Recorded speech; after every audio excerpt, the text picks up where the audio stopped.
Okay, their plan involves spending more money on the federal government building nuclear power plants. Also, they mentioned education, and I'll touch on that later.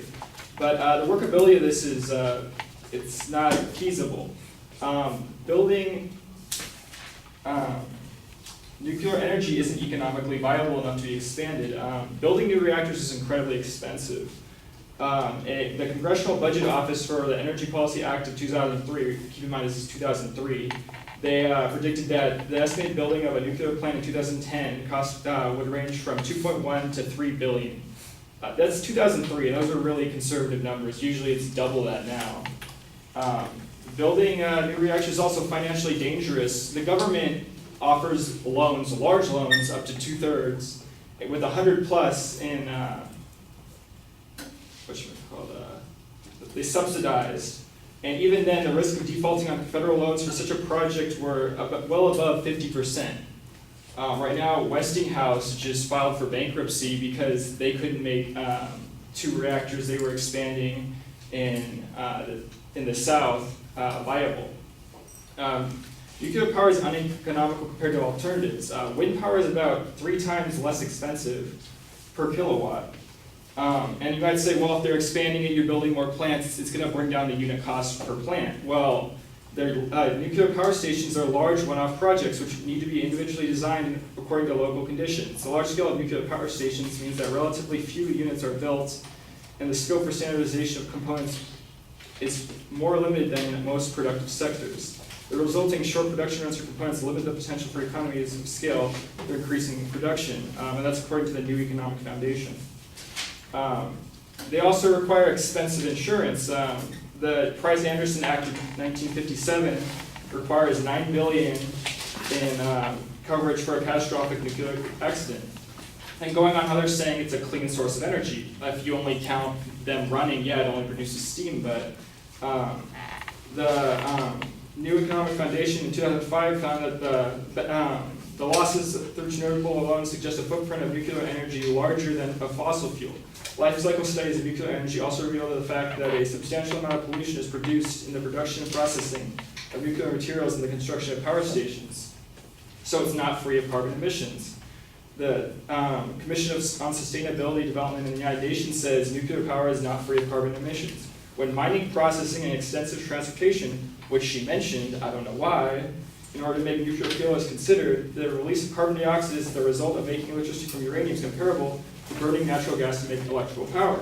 And let's not forget, even when breeder reactors are considered, which is what she mentioned, it's not permanent. Eventually that fuel is used up, and there aren't that many breeder reactors. Anyway, after 40 years of operations, reactors can have 1,200 tons or more of used lethal fuel, and there's no place to store it. They store it on site.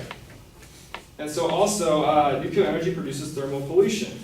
The Nuclear Information and Resource Service says that in addition to radiological pollution, nuclear power also contributes massive thermal pollution to both air and water. It is estimated that every nuclear reactor daily releases thermal energy heat that is in excess from heat released from the detonation of a 15 kiloton nuclear bomb blast. That's what's producing your energy, but it's also being escaped into the aquatic ecosystems, and it contributes significantly to the thermal energy inside Earth's atmosphere, making it contradicted at this time of rapid global warming. And they mentioned that the public is not real happy about nuclear energy. This is the Gallup poll from in 2016, the first time that the public was not in favor of nuclear energy. They found that 54% opposed it significantly from 43% a year ago, which they were right about. A lot of it had to do with Fukushima, but also low-cost power right now from fossil fuels and other stuff also fuels that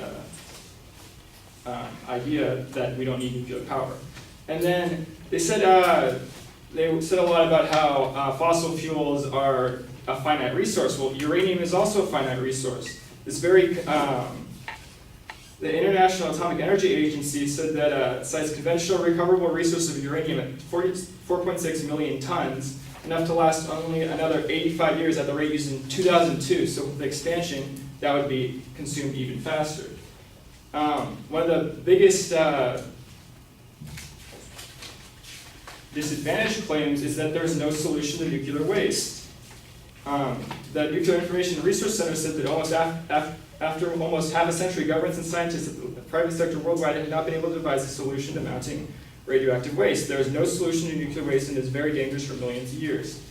Largely because of long-term danger to future generations, most communities are reluctant to volunteer to become a disposable site. In fact, the U.S. has been unable to cite a permanent repository for decades. This is you might have heard of Yucca Flats. That's closed down. In 2011, the Obama administration shut it down.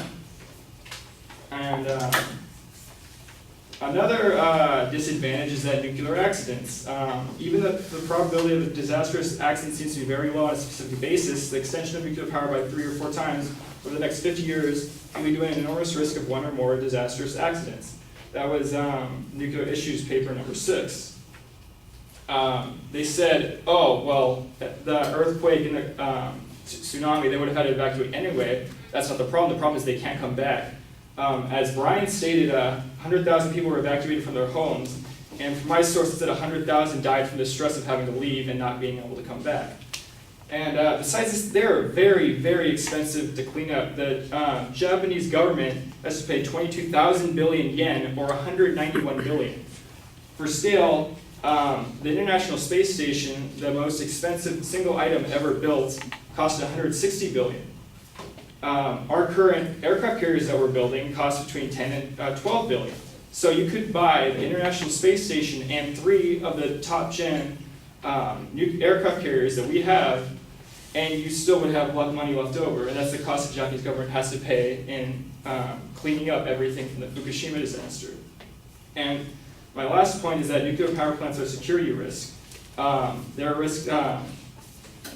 The global giant Swiss Re cites 3 scenarios for nuclear terrorism post 9/11 world: a radiological dispersal device, attack or sabotage of a nuclear installation, and a homemade nuclear device. The New Economic Foundation found that private nuclear industry calculations are understood to have shown that the effect of a plane being flown into an intermediate level waste storage could result in 30,000 deaths within 2 days of the attack. Then the last point is that, well,